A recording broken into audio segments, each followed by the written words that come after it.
What up, guys? Thank you for joining me again this week. Once again, it's Larry Williams, OAW Commander-in-Chief, and I'm here to actually bring you guys another Treme episode review. This past week, I got a few more requests for it, so I thought, hell, let me go ahead and review another episode, see if this one, if the reception for this one is as good as the first, and who knows? I mean, if I get some more requests, maybe I'll start picking it up to review weekly, but I'm here to bring you another Treme episode review right here on Otaku Assemble Weekly.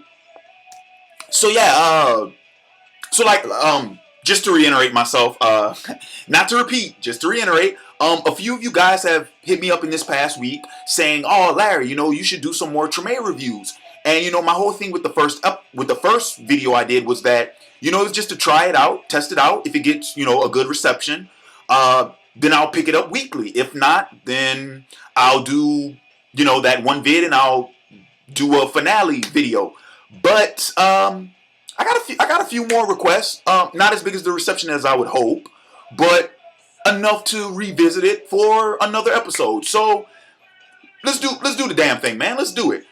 So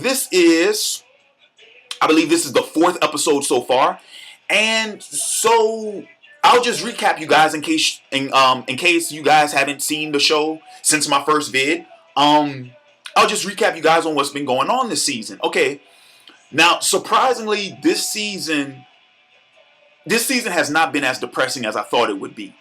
But there are some things worth noting. So like I said, I'll do this review just like I did the first one with the characters. Just go down the list, making sure I got all my characters covered and whatnot. And what I'll do is I'll get how about we catch up with each character while I do the review? Like, while I'll talk through it, I'll catch you up on the character when I get to them, let you know what they've been doing and then what they did in this episode. Cool? Everyone cool? Alright, cool. Let's do the damn thing. Okay, so let's start off with the guy I want to talk about first is Antoine Batiste. Good old Antoine Batiste. What has he been up to? Okay, we saw in the season premiere that there was more he wanted to do with his music, and he was interested in other things. Like he mentioned, he was like, man, if I had picked up the trumpet instead of the trombone, I'd been doing this, that, and the other. And we weren't quite sure exactly what direction he was going to go with his music because, his girlfriend, she's still pestering him about getting a real job. So we didn't know whether or not he was going to quit, whether or not he was going to continue doing the musician thing. What Antoine wound up doing was he put together his own band, Antoine Batiste and the Soul Apostles, a funk band, old school funk band. And I gotta say, I loved it. Love it, man. Especially this week's episode when they started playing Love and Happiness, and I was like, oh, that's my shit. Like, and then make it funky. I was like, yeah, that's my shit.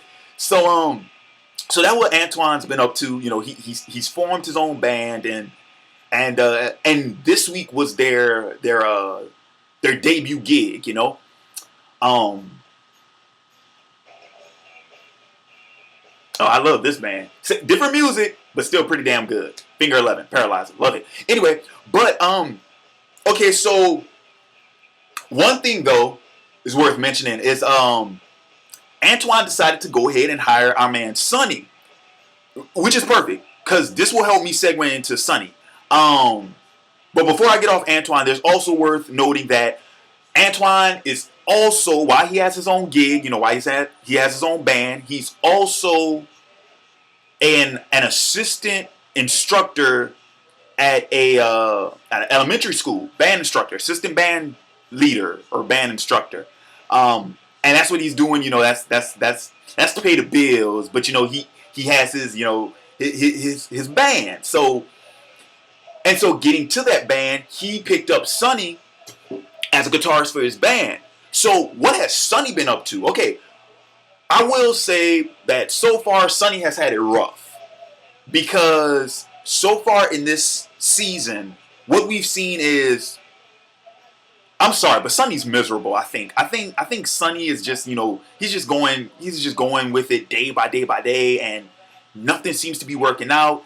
Last week we saw his two roommates they got busted for drugs. You know, they freaking cops just, you know, came in, broke down the door. You know, they had a search warrant. They fucking they tore through the whole place, and then whatever, you know, they left the door open behind them. So whatever wasn't broken got stolen, including Sonny's guitar. So Sonny had to borrow a guitar for, you know, his rehearsal gig with Antoine, and Sonny's a replacement. He's a fill-in for because Antoine went ahead with I can't remember the guy's name, but he's a Japanese guitarist. Homeboy is sick. Homeboy is ill on the strings. I mean, he is ill on the strings. But you know, when they were doing a Christmas Eve gig, you know, he couldn't play it, so they went ahead and got Sonny for that. So, you know, Sonny's kind of he's a fill-in right now, but one of the members of Antoine's band told Sonny, he's like, hey man, know what you're going through, just don't fuck up this gig. I mean, you need solid work, man, just don't fuck it up. So let's hope that, you know, Sonny, he won't fuck it up. But I think we saw a scene in this episode where I think Sonny was buying drugs. So Sonny is apparently still doing the drug thing. Let's just hope it doesn't destroy him. But while we're okay, this is fine. This will work.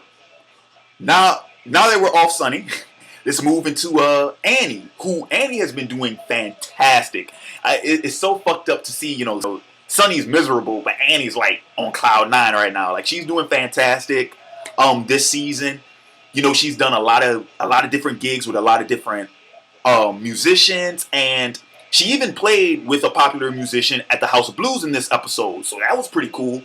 And she met a manager out of Austin who's always looking for new talent. Now, they didn't, you know, exchange business cards or anything like that this week, but that's someone that she's met that could be a door that's going to open up later on down the road. So here's hoping.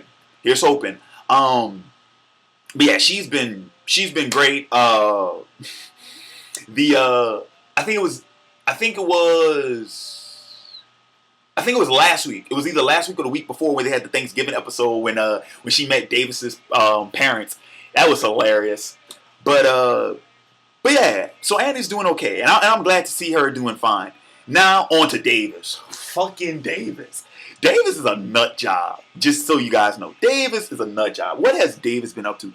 Davis is a hellraiser. He has been up to the same old Davis, kooky ass schemes. You know, earlier in the season, him and his boss at the radio station kept getting into it because Davis kept playing fucking bounce music, and you know, they just kept fucking getting into it. The shit was hilarious, and I think Davis was finally fired. Now, oh, and that's another thing. Thanksgiving, Davis talks his aunt into going to a bounce show on the West Bank. It's like, what? So now Davis wants to pursue a music in rap.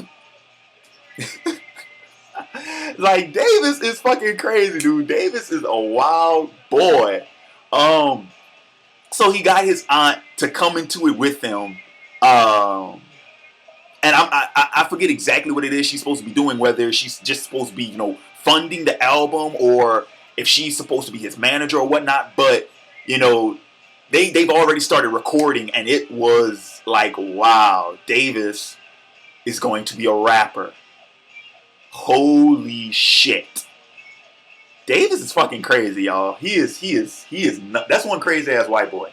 No offense. I'm just saying. I'm just using it as a euphemism. That's one crazy ass white boy. Okay, so Davis. Now, okay. Ooh, this is good. Let's move on to Jeanette. What has she been up to? Now, I noticed, I stated it in the season premiere vid that I did, where, you know, she's up in New York and she's working at this big time, you know, kitchen, you know, this big kitchen with this dick ass fucking chef. It's like that Hell's Kitchen bullshit. I forget the guy who was the host of that show, but it's that type of thing where, you know, you have all these chefs, you know, they're running around this kitchen trying to make it a success, and then you have the master chef who's a complete dick. But what's been going on with Jeanette? Pretty much, I'm sorry, but Jeanette, I don't know what the fuck she's been doing in New York. Like, she's working with this dick in this kitchen. Clearly, she's not doing what she wants. And then out of the kitchen, she's sleeping around with all these guys. One guy even ripped her off one week. And then her house gets broken into a few episodes ago, and she has to go back to, New Orleans to check on that. Pretty much she goes sees Road Home people. Don't get me started on fucking Road Home. Don't get me started on Road Home. But they're giving her shit about it, and I don't know what she's doing. I was really hoping that after that thing happened, once her house was broken into, I was hoping she would come back to New Orleans. But apparently she's back in New York. And this week, she decides to throw a drink in the face of a professional critic, a big-time critic, who pretty much dissed New Orleans in one of his publications. And yeah, she let that nigga have it. Splash. So, I don't knock her for doing that, but where's her head at? I don't know. But what I am glad that they did, okay, because they, the thing I like about Treme is that Treme, they deal with their characters in this like 6 degree of separation type bit, which if you guys take it from, like I said, I'm from New Orleans. I know how it is down there, and if you guys, any one of my viewers who grew up in New Orleans, there's no such thing as 6 degrees of separation. It's more of 2 degrees of separation. Like, New Orleans, it's the type of city where you meet somebody on the street that's from New Orleans. If you're from New Orleans and you meet someone on the street from New Orleans, you guys might not know each other, but I guarantee you, y'all both know someone in common. I guarantee you, y'all have a mutual friend or a mutual acquaintance. And that's how it is. They do the same thing in Treme. It seems like everyone is connected by somebody else that they know, and that's cool that they use that, because that's how it is. In the season 1 finale, when Jeanette was going back to New York, she sat right next to I can't believe I forgot his name. It was on the tip of my freaking tongue. Chief Lambreaux's son. Rob Brown's character. Why can I never remember his first name? It's on the tip of my tongue. It's shit. I fucking forgot it. Oh, I'm so mad. But anyway, Rob Brown's character and Jeanette, they sat next to each other waiting for the plane to New York. And then in last week's episode, she sat right next to Chief Lambreaux when they were waiting to talk to somebody with the Road Home program. And the whole time I'm like, wow, she's sitting right next to homeboy's dad, and she doesn't even know it. But in this episode, they why can I not remember his name? I want to say Delmon, but it's not Delmon. It's or it might be Delmon actually. You know what? Screw this, y'all. You know what, guys? Y'all give me a minute. I'm gonna go ahead and look this shit up right quick, cause it's bugging me so much, so very much. I need to get his fucking name. It's bugging me. It's bugging me. Give me a minute. I'm gonna go ahead. I'm gonna look it up. If you feel free, go ahead and take a restroom break, or I look this up right quick. All right, come on. Let's see. Crew, casting characters. Here we go. Delmon. That's his name. Delmon. All right, I got it. Delmon, yes. In this week's episode, her and Delmon run into each other in a bar in New York. And then they remember each other. I'm like, yes. I'm glad that they remember each other. So you see what I said about that, that whole 2 degree of separation shit?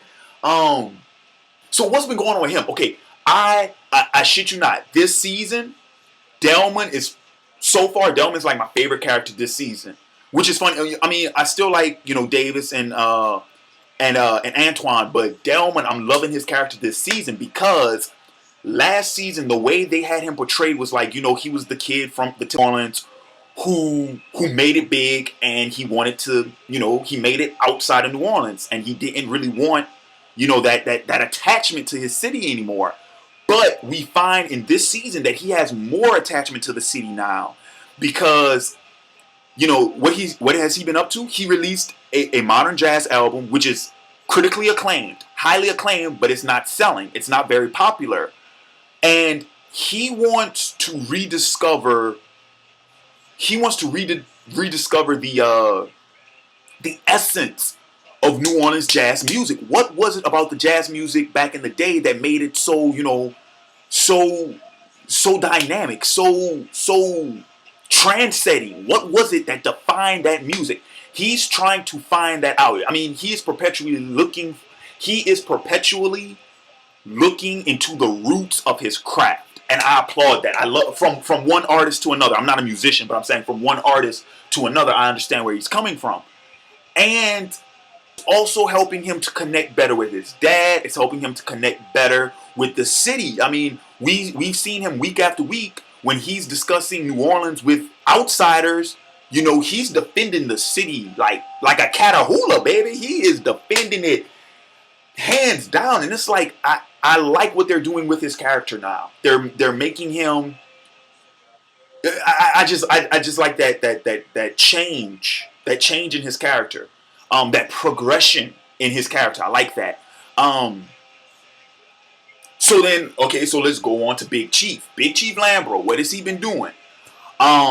He's pretty much been, he got kicked out of the bar that he was staying in season 1. Had to move back to his home, which is in shambles, and he's working with Road Home to get the money for his to repair his home and all that shit. A nasty ass trip down memory lane, because I had a lot of friends who went through that. I was fortunate enough not to go through that, but I had a lot of friends who did, and it was a pain in the ass. It was a big headache. It was a giant fucking nightmare that no one likes to revisit.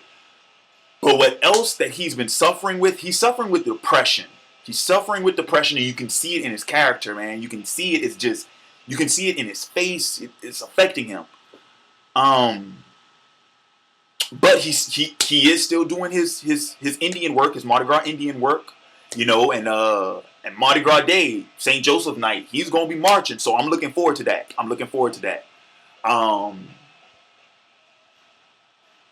Okay, so let's see, who else did I forget to mention? Tony Burnett, who she's pretty much been like I said, she's still grieving, her husband's death in season 1. So how does she work through it? Keep busy, keep working. And last few couple of weeks, a new case hopped on her desk where pretty much this father from, I believe he's from New Jersey, he finds out that his son was murdered in the during Katrina. And apparently they told him that he was one of the the raiders, and he just became a victim of circumstances. Of course, Tony doesn't buy this shit, so she's digging into it, and like I said, breadcrumbs, breadcrumbs, no loaves, just breadcrumbs. But I got a feeling we're actually going to find out what happened to him. So far everyone's been giving her the cold shoulder. Everyone's been kind of playing her off, and we know this is going to get into this big ass thing about police brutality and all that bullshit that took place during Katrina. All that's going to come to a head, and I can see it happening. So it's just a matter of time before it hits the fan. Her daughter Sophia, man, same thing. I mean, she's dealing with depression, but in different ways. She's acting out. She's a teenage girl. Teenage girls do what they want. I just got a feeling that she's going to do something fucking stupid that's going to put her life in jeopardy later on in the series. I hope it doesn't come to that, but I wouldn't be surprised if it happened. And shit, I think the only other person worth mentioning is LaDonna. LaDonna.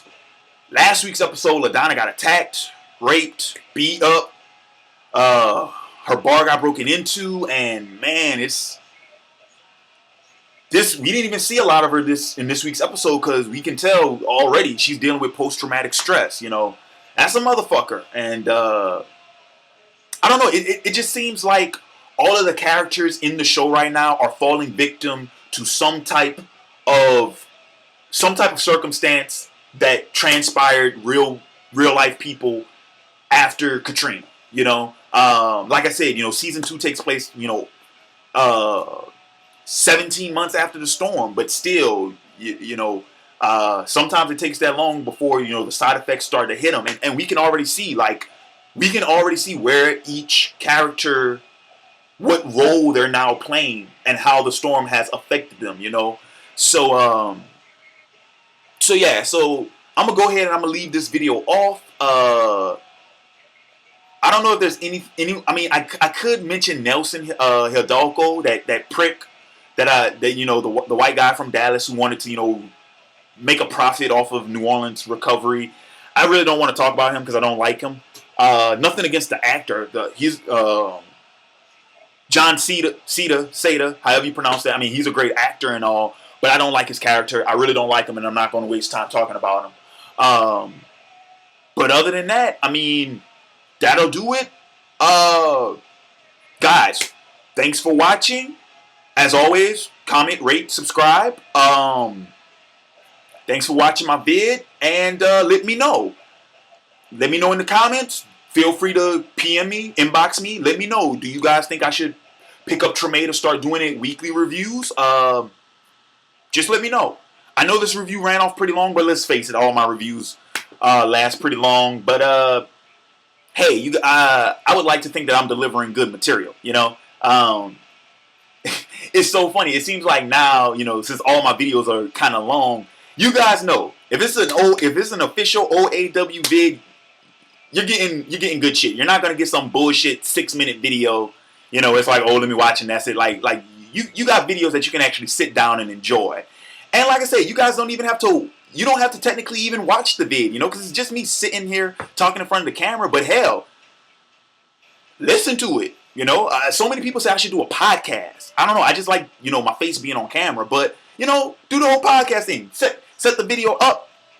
Do some more surfing. Just listen to it. But, I mean, I like making vids. And, I do this shit for y'all. So like I said, guys, let me know. Do you want to see more Treme weekly reviews?